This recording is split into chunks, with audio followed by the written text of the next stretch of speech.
Assalamualaikum warahmatullahi wabarakatuh. Perkenalkan, nama saya Elsa Aprilia, NIM 20920028. Baiklah, di sini saya akan menjelaskan tentang bahasa Indonesia. Yang pertama yaitu sejarah bahasa Indonesia dan fungsi kedudukan bahasa Indonesia. Bahasa Indonesia berasal dari bahasa Melayu dan ditulis oleh cendekiawan Indonesia. Yang pertama, Sultan Takdir-A, yang kedua, Hamdiya, yang ketiga, Anton Muhammad Meuliano, yang kelima, Harimurti Krisda Laksana. Kemudian cendekiawan asing, yang pertama Teun, yang kedua Choolhaas, yang ketiga Van Ophuijsen. Bahasa Melayu, faktor perkembangan. Yang pertama, karakteristik bahasa Melayu. Yang kedua, letak geografis. Dan yang ketiga, kondisi politis religius. Kemudian, fungsi bahasa internetik atau hubungan antar etnik atau suku, bahasa, dan ras. Kemudian meningkatkan bahasa, yaitu bahasa resmi kedua atau Lingua Franca pada masa kolonial. Berikut fungsinya. Yang pertama, bahasa pergerakan nasional. Yang kedua, bahasa nasional pada saat Ikrar Sumpah Pemuda. Yang ketiga, bahasa resmi negara setelah mengumandangkan proklamasi. Yang ketiga, penentuan tujuan nasional. Bahasa resmi negara setelah mengumandangkan proklamasi didasarkan yang pertama yaitu sebagai bahasa persatuan dalam Ikrar Sumpah Pemuda. Yang kedua, bahasa negara adalah bahasa Indonesia.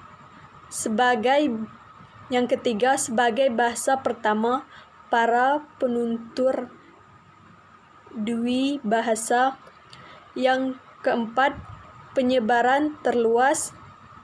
Yang kelima, wahana penyampaian ilmu pengetahuan dan pengungkapan seni, sastra, budaya bagi warga Indonesia dengan latar belakang budaya dan bahasa yang berbeda-beda. Kemudian, kedudukan bahasa Indonesia sebagai bahasa nasional dan bahasa negara. Fungsi bahasa Indonesia sebagai bahasa nasional dan bahasa negara. Pertama, bahasa nasional. Bahasa nasional terdiri dari yang pertama, lembaga kebanggaan nasional. Yang kedua, lembaga identitas nasional. Yang ketiga, alat penyatuan suku bangsa. Yang keempat, alat penghubung antar daerah dan budaya. Yang kedua, bahasa negara.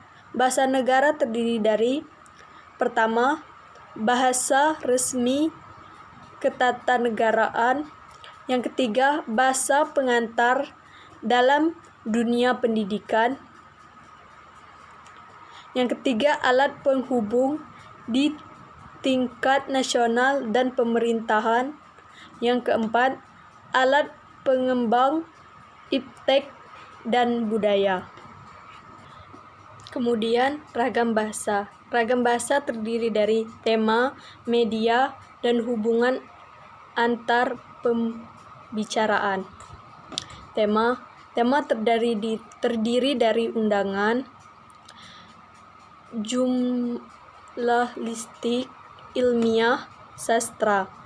Kemudian tema terdiri dari tulisan, lisan, teks isi, cakapan, undang-undang, pidato, catatan, kuliah, surat, serta panggung. Kemudian hubungan antar pembicaraan terdiri dari resmi, seni resmi, dan sastra.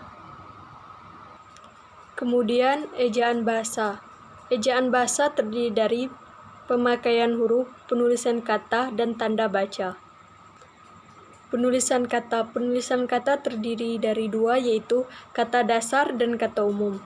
Kata dasar adalah segala bentuk dasar yang menjadi dasar segala bentuk kata, diperlukan sebagai lema dan entry.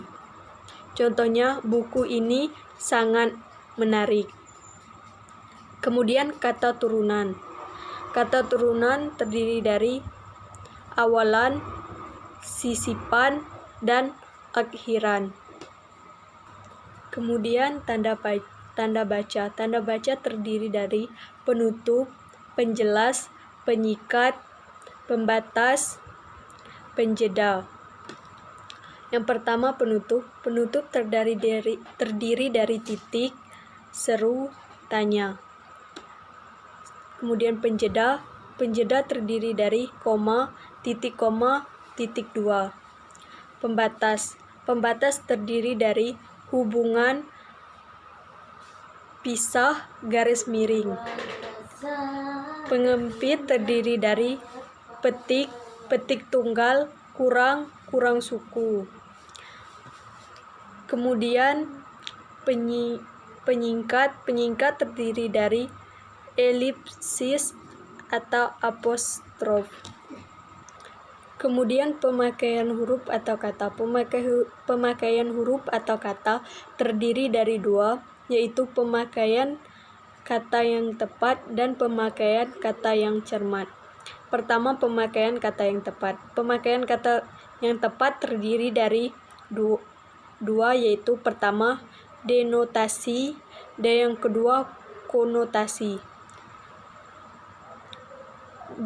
Denotasi adalah makna harfiah, yaitu hubungan antar kata dengan mewujud orang, benda, barang di luar sistem bahasa. Sedangkan konotasi nilai rasa, yaitu konotasi positif dan konotasi negatif. Kemudian pemakaian kata dengan cermat. Pemakaian kata dengan cermat terdiri dari dua, ekonomi bahasa dan kata mubazir. Ekonomi bahasa adalah kesederhanaan, merupakan kejayaan ekspresi.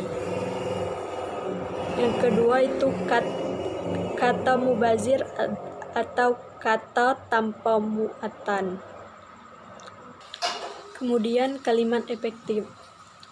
Kalimat efektif terdiri dari pengertian kalimat efektif, ciri-ciri kalimat efektif, penyebab ketidakefektif kalimat. Yang pertama, kalimat efektif. Kalimat efektif adalah kalimat yang dapat menggunakan gagasan, pikiran, dan perasaan dengan tepat ditinjau dari segi struktur, diksi, dan logikanya. Dengan kata lain, kalimat efektif selalu berterima secara tata bahasa dan makna. Ciri-ciri kalimat efektif: kesepadanan dan kesatuan, kesejahteraan bentuk atau pluralisme, kehematan, penekanan, kelogisan, kevariasian. Penyebab kalimat efektif kalimat. Kemudian jenis-jenis kalimat. Jenis-jenis kalimat terdiri dari kalimat kelengkapan unsur, bentuk kategori sintaksis, susunan subjek dan predikat, Kemudian jumlah keluasan. Pertama, kelengkapan unsur terdiri dari kalimat lengkap atau major, kemudian kalimat tak lengkap atau minor. Kemudian bentuk atau kategori sintaksis terdiri dari kalimat dekat atau berita, kalimat emplacement atau pemerintahan, kalimat interrogatif atau tanya, kalimat deskriptif atau seruan. Kemudian susunan subjek dan predikat terdiri dari kalimat biasa, kalimat inspirasi.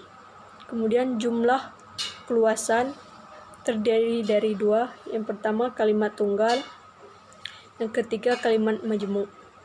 Kalimat tunggal terdiri dari kategori kalimat, yaitu kalimat berpredikat nominan ataupun nominal, kemudian kalimat berpredikat adjektif, kalimat berpredikat variabel, kalimat berpredikat numeral, kemudian kalimat berpredikat frase posisional. Kalimat berpendapat variabel terdiri dari dua, yaitu kemungkinan kaidah nominal atau terasa nominalil objeknya. Terdiri dari kalimat tekspositif, kalimat eksternatif, dan kalimat derivatif. Kemudian peran subjektif terdiri dari kalimat aktif dan kalimat pasif. Kalimat majmuk terdiri dari sastra dan bertingkat. Kemudian diksi. Diksi terdiri dari jenis-jenis diksi, fenomena, dan kata benda. Jenis-jenis diksi: makna lingvistika dan makna gramatikal, makna referensi dan non-spesial, makna dan spesial dan konotatif, makna konspiratif dan makna asosiatif, makna kata dan makna istilah, makna identitas dan makna prilsa, makna kias dan makna lugas, makna urusan dan khusus, kata abstrak dan kata konstrak, dan sinonima. Kemudian kata benda. Kata benda terdiri dari kata kerja, infleksi, utrana. Kemudian fonem. Fonem terdiri dari silabel, konjungsi, dan hubungan. Baiklah, sekian penjelasan dan presentasi dari saya. Saya akhiri. Wassalamualaikum warahmatullahi wabarakatuh.